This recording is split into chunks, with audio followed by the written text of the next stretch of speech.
بسم الله الرحمن الرحيم habeen wanaagsan daawadayaal ku soo dhawaada wararka caawa ee telefishinka HBN qodobada aan idinkugu haynana waxaa ka mid ah faahfaahin dheeraad ah ayaa ka soo baxaysa weerar lala beegsaday markabka diyaaradaha dagaalka xambaara ee Abraham Lincoln ee Mareykanka uu leeyahay Iiraan iyo Mareykanka oo war ka soo saaray duqeyntan taliska dhexe ee ciidanka Mareykanka ayaa qirtay in ku dhawaad 10 askari oo ka tirsan ciidanka Mareykanka dhimasho dhaawac lagu geystay weerarada Iiraan ay ku hayso saldhigyadooda gobolka bariga dhexe dhanka Israa'iil waxa lagu soo waramayaa in dad ku dhow 70 qof dhimasho dhaawac ay ka soo gaartay kadib markii duqeyn Iiraan ay la eegatay magaalo ku taal bartamaha Israa'iil ra'iisul wasaaraha Israa'iil Benjamin Netanyahu ayaa isaguna sheegaya in ay xoojin doonaan duqeynta ka dhanka Iiraan waxaana soo baxaya in cabsi laga qabo dagaalkan inuu intaa ka sii ballaarto kadib markii la sheegay in saldhig Faransiisku uu ku leeyahay Imaaraadka Carabta la duqeeyay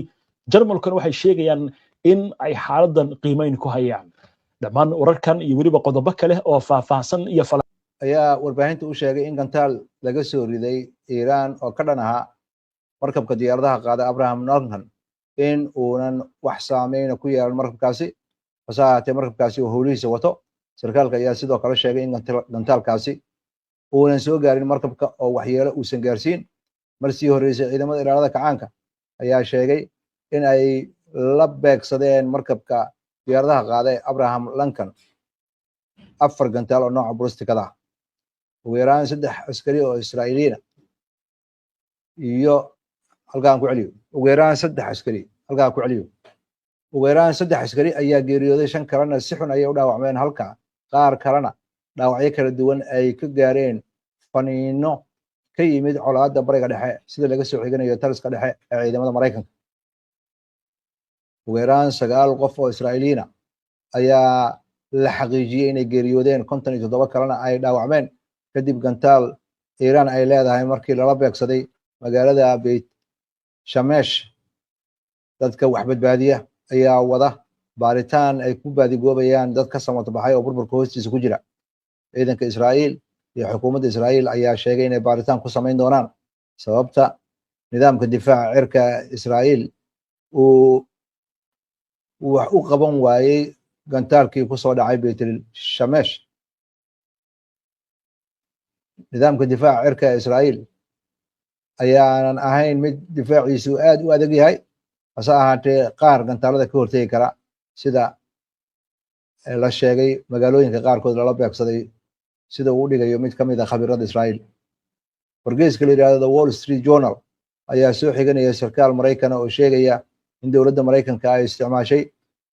diyaaradda la yiraahdo B2 ee ah diyaaradda raadarada ka dhuumata ee wax duqeysa lana beegsaday in lagu burburiyo goob lagu kaydiyo gantaalada ballistikada ah ee gudaha waddanka Iiraan Chancellorka waddanka Jarmalka Friedrich Merz ayaa sheegay Jarmalka inaysan u dulqaadan doonin khatar kasta oo ku wajahan Mareykanka iyo Israa'iil danahooda wuxuuna sheegay Chancellorka waddanka Jarmalka in Jarmalka uunan u dulqaadan doonin in la bartilmaameedsado danaha Mareykanka iyo Israa'iil ay ku leeyihiin dalka Jarmalka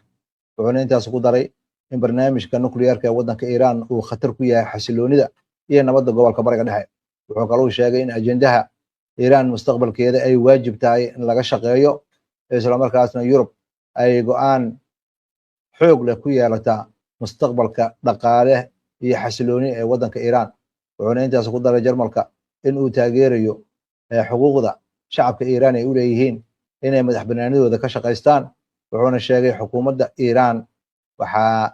lagu tilmaamay inay tahay mid aan qaanuun ku fadhin inay awood sii joogtana maaha waa sidoo hadalka u dhigay wargeyska la yiraahdo The New York Times ayaa ku waramaya isagoo soo xiganaya shirkadda weyn ee maraakiibta ka shaqeysa ee Maersk oo sheegaysa inay go'aan ku gaartay inay joojinayso maraakiibteeda marayay marinka Hormuz ilaa iyo inta macluumaad kale ay soo gudbin doonaan marka la fiiriyo xaaladda amniga ee gobolka bariga dhexe ee aad cirka isugu shareertay diyaarad drone ah oo waddanka Iiraan ay leedahay ayaa lala beegsaday magaalada Abu Dhabi saldhig military oo ku yaala oo ay ku sugan yihiin ciidamada Faransiiska halkaas ayaa dab ka dhashay hase ahaatee waxyeelo kale ma jirto sida hadalka loo dhigay wasaaradda arrimaha dibadda ayaa sheegtay in kooxo mutakhasisiina ay ka jawaabayaan natiijada dabka halkaasi ka dhacay iyo weerarka oo ay geysteen 2 diyaaradood oo nooca droniska loo yaqaano ay Iiraan leedahay lana eegtay 2 maqaasiin oo la yiraahdo al-salaam oo ciidanka badda ay dibay ku lahaayeen weerarkaasi ayaa dab dhaliyay dabkan wuxuu qabsaday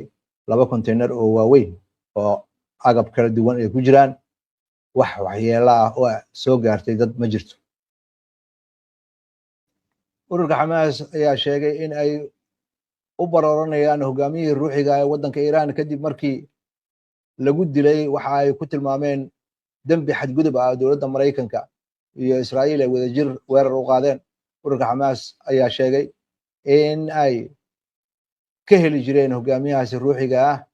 waxa laala iyo wixii taageera ah xaq siyaasadeed xaq diblomaasiyadeed iyo xaq military shacabka Falastiiniyiinta iyo qadiyadooda iyo ururadooda iska cabinta wada ururka Xamaas ayaa sidoo kale ku daray in maamulka Mareykanka iyo Israa'iil inay mas'uuliyad buuxda qaadanayaan waxa uu ku tilmaamay xadgudubka ay ku sameeyeen iyo dambiyada ka dhanka ah madax bannaanida jamhuuriyadda islaamiga ee waddanka Iiraan waxaana la sheegay ay ururku sheegeen in waxa ay sameeyeen cawaaqib xun oo ka dhalan doono oo saameyn ku yeelan doona amniga gobolka iyo xasiloonidiisa xogayaha guud ee ururka Xisbullah ayaa sheegay in Mareykanku ay bartilmaameedsadeen iyo Israa'iiliyiinta hogaamiyahooda in ay u taagan tahay dambigii ugu weynaa ebed iyo khatartii ugu weyneed ee ka dhana waddanka Iiraan wuxuuna intaas ku daray hogaamiyaha ururka Xisbullah in ururka Xisbullah ay waajibkooda gudanayaan kana hortagayaan gardarrada isla markaana aynan ka bixi doonin aaga iska caabinta wax kasta oo dhaca in iyo cid kasta oo naftooda hurta inay howlahooda sii wadan doonaan waa tahay maxamed waa mahadsan tahay daawadayaashuna ay mahadsan yihiin mar kale ayaan soo dhaweynaynaa daawadayaal waxaan u gudbaynaa falaqaynta wararka iyo wixii warah ee degdega ee soo kordha soo dhawaada mar kale daawadayaal weli waxaad la socotaan barnaamijkii wararka caawa maxamed waan ku socon doonaa falaqaynta laakiin bal waxaan eegaynaa war degdeg ah oo hadda soo dhacay intaynu warka ku jirnay madaxweynaha Mareykanka Donald Trump ayaa u sheegay wargeyska The Atlantic wasiidalku u dhigay in hoggaanka cusub ee Iiraan ay doonayaan wada hadal isla markaasna uu ogolaaday arrintaasi uu la hadli doono balse uusan cayimin taariikhda wada hadalka isagoo sheegay inuusan hadda sheegi karin goorta ay kulmi doonaan wuxuu sheegay in qaar ka mid ah Iiraaniyiinta ka qayb qaatay wada hadallada toddobaadyadii la soo dhaafay ay dhinteen isagoo xusay in hadda dad Iiraaniyiin ah ay wadooyinka ku dabaaldegayaan wasida hadalku yiri hadallo kale oo bixiyay Trump wuxuu u sheegay telefishinka CNBC in howlgalka militariga ka dhanka Iiraan uu yahay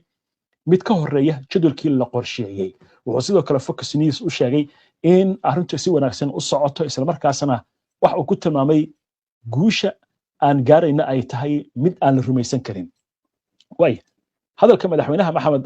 laba qodob baan ka eegaynaa waa marka koowaad horta dabaaldega uu ka sheekeynaya Donald Trump wax ka duwan baynu aragnaa magaaladan waa Shiraz magaalada la yiraahdo dad boqolaal kun ayaa isugu soo banaan baxay bartamaha magaalada Tehran ayaa weli iyadoo duqeyn ay socoto sawiradan aynu ku aragnaa waxaan kaloo aragnaa magaalooyinka kale ee waddanka ka mid ah oo dadku sidan u soo banaan baxeen isla markaasna madaxweynaha Iiraan ayaa isna hadlay wuxuuna sheegay in argoosigooda uu yahay mid ay ka dhamayn doonaan wasiirka arrimaha dibadda ayaa isna waxa uu yiriba argoosigan wuxuu gaari karaa meel kasto adduunka ka mid ah xagee marka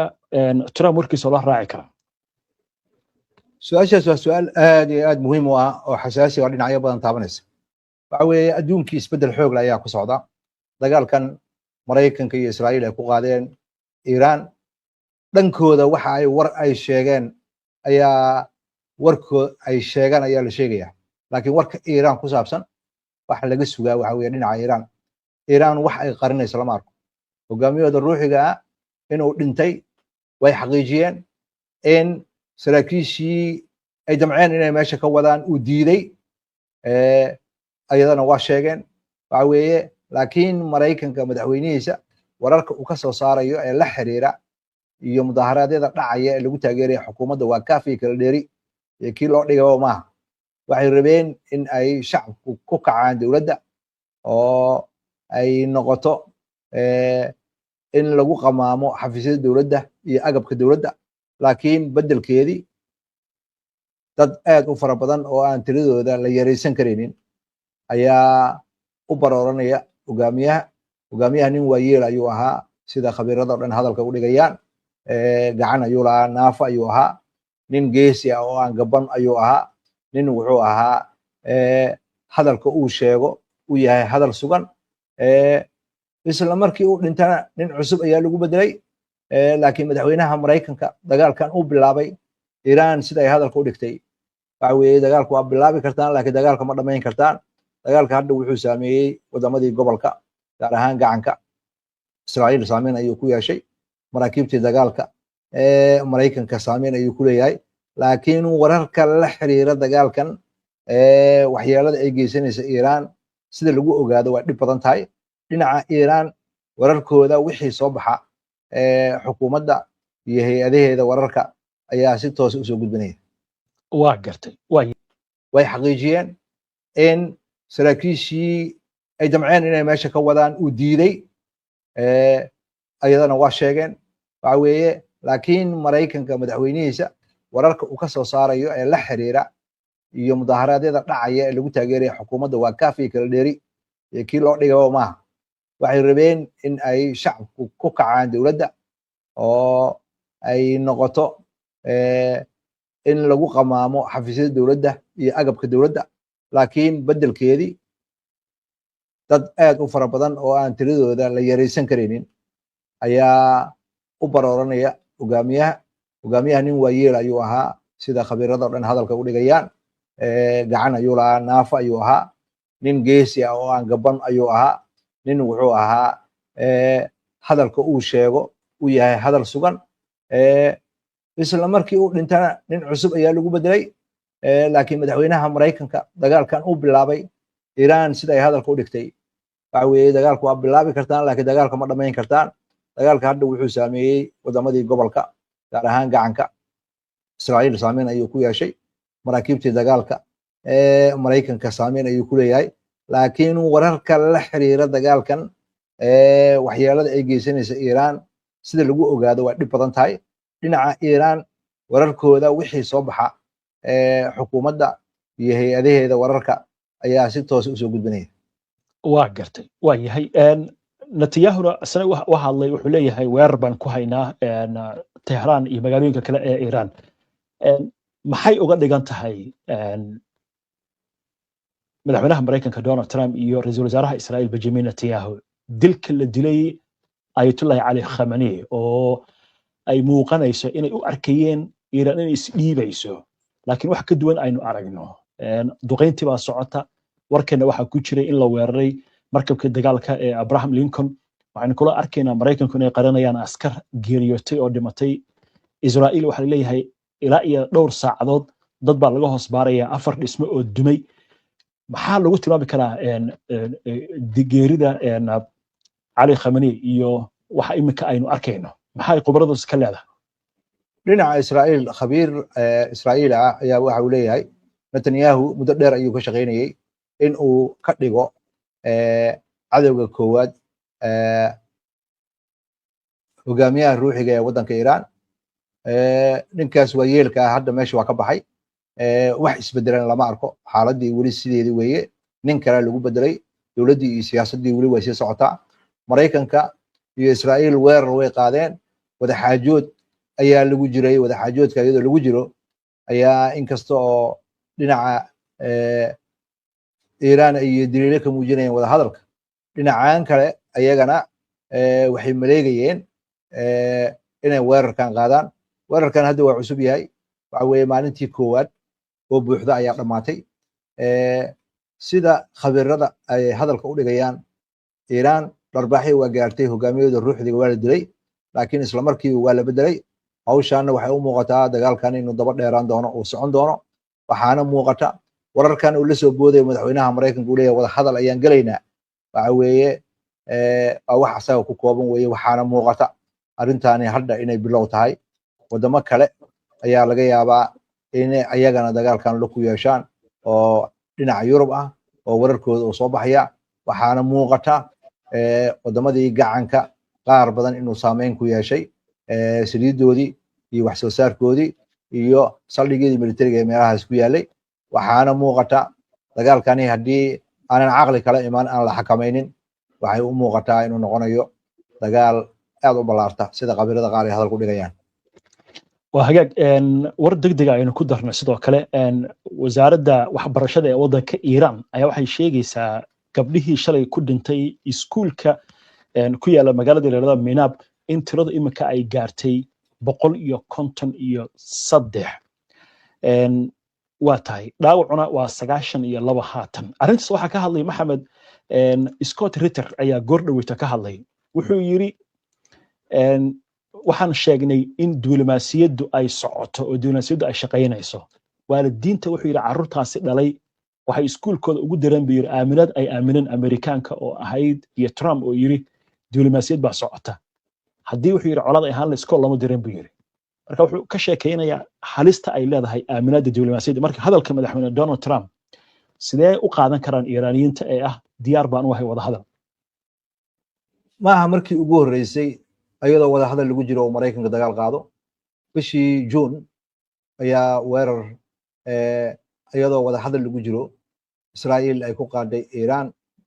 dagaalkii 12 maalmood loo bixiyay kadibna uu Mareykanku ku biiray hadda ayadoo wali wada hadal lagu jiro ayaa weerarkani u dhacay 24 saac ka hor waxaana muuqata sida Scott Ritter iyo Professor Jeffrey Sachs ay hadalku dhigayaan waxa weeye dagaalkan dagaal laga fiirsado ma ahayn hadda waxaad moodaa Iiraan marka laga gudbay in hogaamiyaha ruuxiga oo dhintay dadka isu soo baxaya ee taageersan iyo qaabka ay dawladda Iiraan u socoto siyaasadii hore wax ka bedelan ma muuqdaan